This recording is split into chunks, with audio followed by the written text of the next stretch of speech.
Oke, assalamualaikum warahmatullahi wabarakatuh. Sekarang kita akan masuk ke video tentang ringkasan hasil live info penerimaan masuk UGM 2020. Nah, live ini saya ambilkan dari web, bukan web sih, dari akun Instagram @ugmyogyakarta, yang mana beberapa waktu sebelum ini melaksanakan live dan melakukan tanya jawab mengenai penerimaan masuk UGM. Dan talk show ini disampaikan oleh bagian humasnya dengan narasumber Ibu Penny dari Direktur Pendidikan Universitas Gadjah Mada. Oke. Nah, yang akan kita bahas apa aja? Nah, sebelumnya ini kita disclaimer dulu. Ini video yang kita buat bertujuan untuk membuat teman-teman dapat memahami informasi dengan mudah tentang penerimaan mahasiswa baru UGM yang mungkin teman-teman terlewat dari live-nya ya di Instagram, soalnya udah 24 jam jadi udah nggak bisa dilihat lagi. Nah, kita kalau ingin review video sebelumnya, kita tahu jadwal ujian UTUL UGM itu tanggal 23 Juni sampai 8 Juli itu pendaftaran online ya, karena ada penyesuaian jadwal adanya virus corona. Kemudian cetak kartu tes tertulis, pengumuman jadwalnya tertera. Nah, materi ujian dari UTUL UGM ini berbeda dari SBMPTN atau UTBK. Kalau di UTBK hanya TPS, kalau di UTUL UGM masih ada tes kemampuan Saintek atau Soshum. Kemudian masih ada TPA. TPA ini mungkin setara TPS-nya SBMPTN atau UTBK nanti. Kemudian TKDU. TKDU ini matematika dasar, bahasa Indonesia, bahasa Inggris. Nah, kelompok ujiannya bisa Saintek, Soshum, maupun campuran keduanya.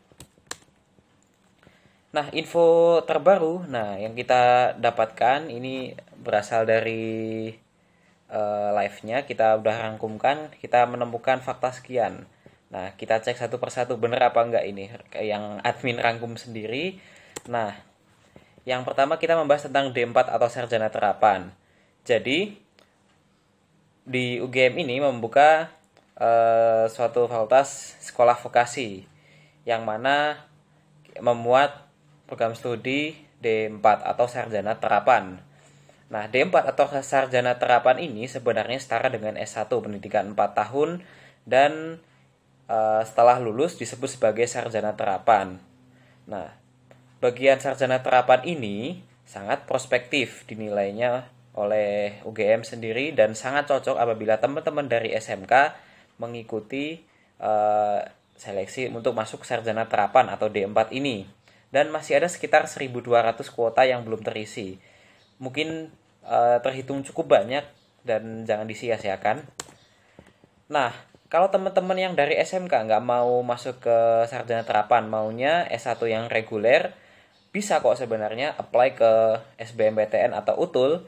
Cuman dari pihak UGM sendiri mengatakan sebaiknya jurusan yang dipilih linear dengan jurusan saat SMK. Misalnya SMK otomotif ingin masuk ke teknik mesin, SMK akuntansi ingin masuk akuntansi. Itu kan apple to apple.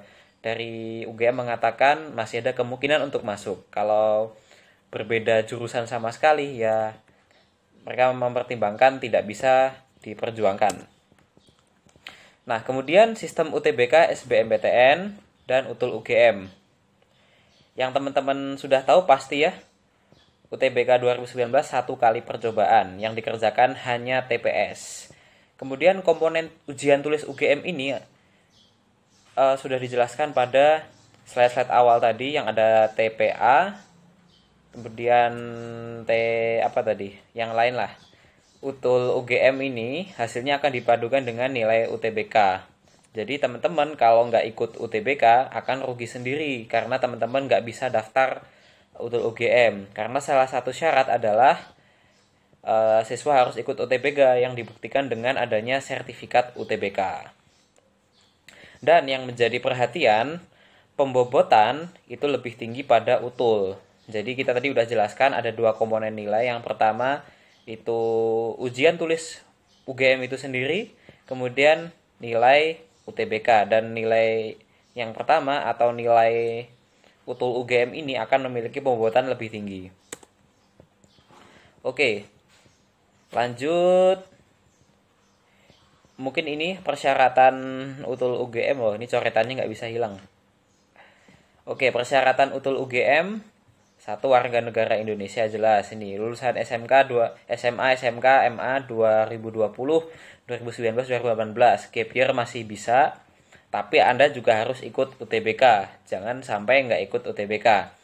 Kemudian mempunyai sertifikat hasil UTBK. Ini yang akan jadi bukti Anda ikut UTBK. Kemudian memiliki kesehatan yang memadai.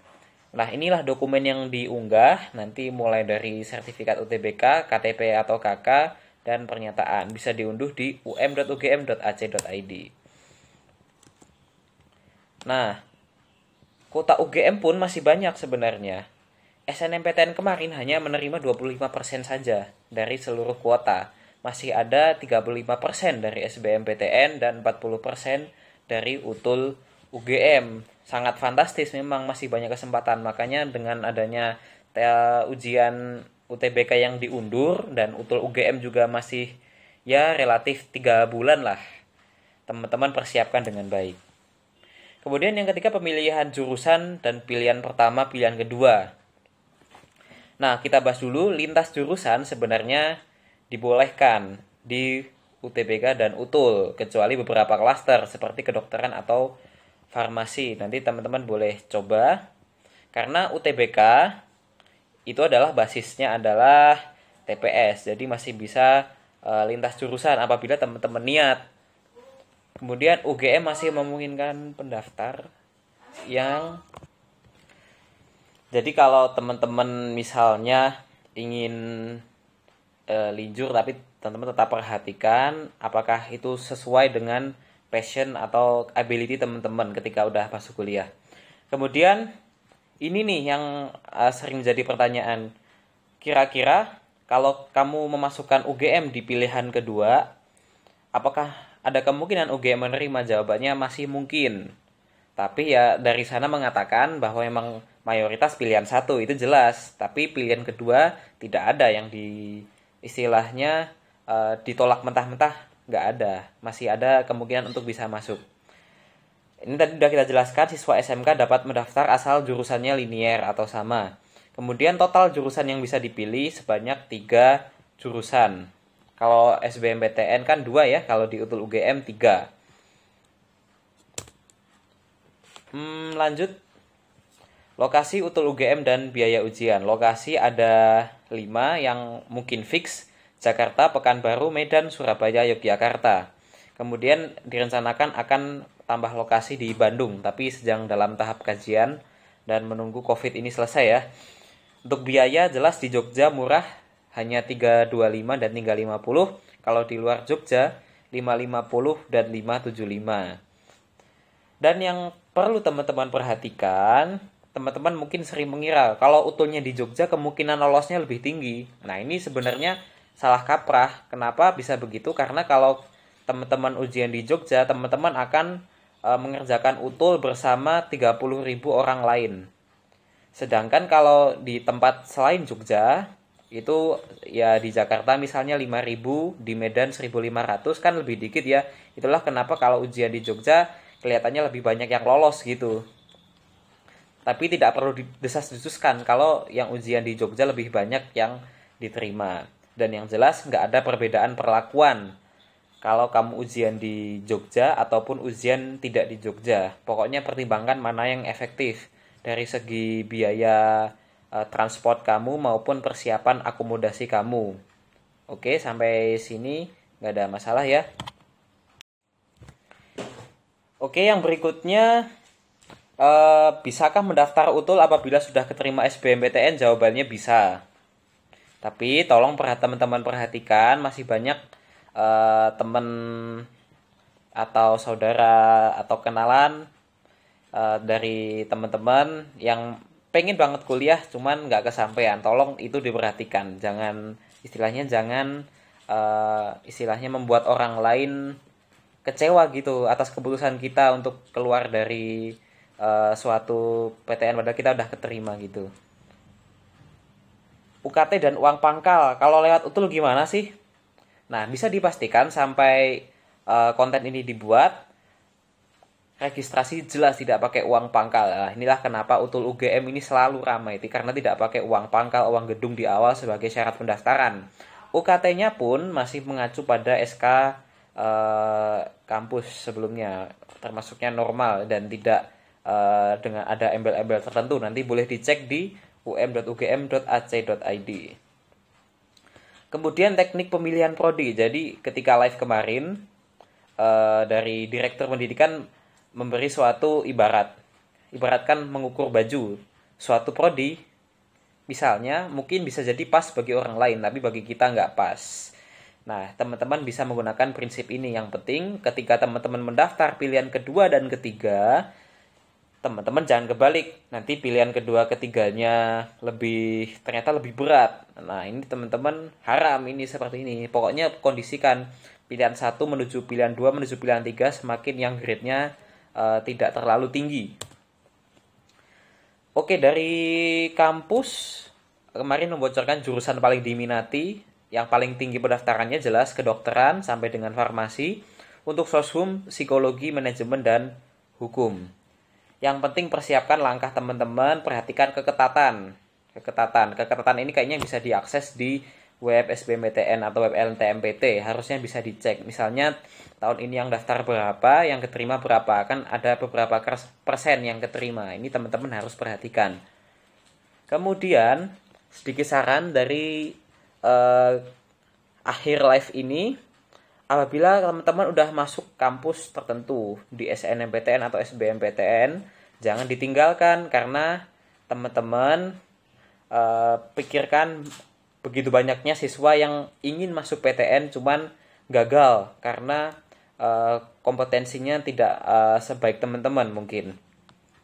Kampus UGM kemarin dari live ini membocorkan 25 hingga 40 mahasiswa pernah hilang tuh dalam satu kali penerimaan karena ditinggal masuk univ lain lewat jalur SBMPTN, jalur mandiri, dan yang sering jalur kedinasan. Nah, teman-teman kalau udah masuk ke suatu PTN jangan di skip ya. Ini pesan sangat bermoral dari admin. Kemudian isilah data pendaftaran setransparan mungkin, jangan berbohong, jangan di markup. Kemarin dari UGM meng-abort sekitar 7 kasus maba yang tidak jadi kuliah karena ketahuan markup nilai SNPTN antara rapor asli dengan rapor yang diinput saat pendaftaran online itu berbeda. Jadi akan ada cross check dan kalau Anda bohong, teman-teman bisa menerima sanksi dikeluarkan dari pendaftaran. Oke, terima kasih. Ini sekian konten tentang review live dari UGM. Teman-teman bisa akses info lengkapnya di um.ugm.ac.id. Sekian yang bisa admin sampaikan, semoga bermanfaat. Wassalamualaikum warahmatullahi wabarakatuh. See you next time.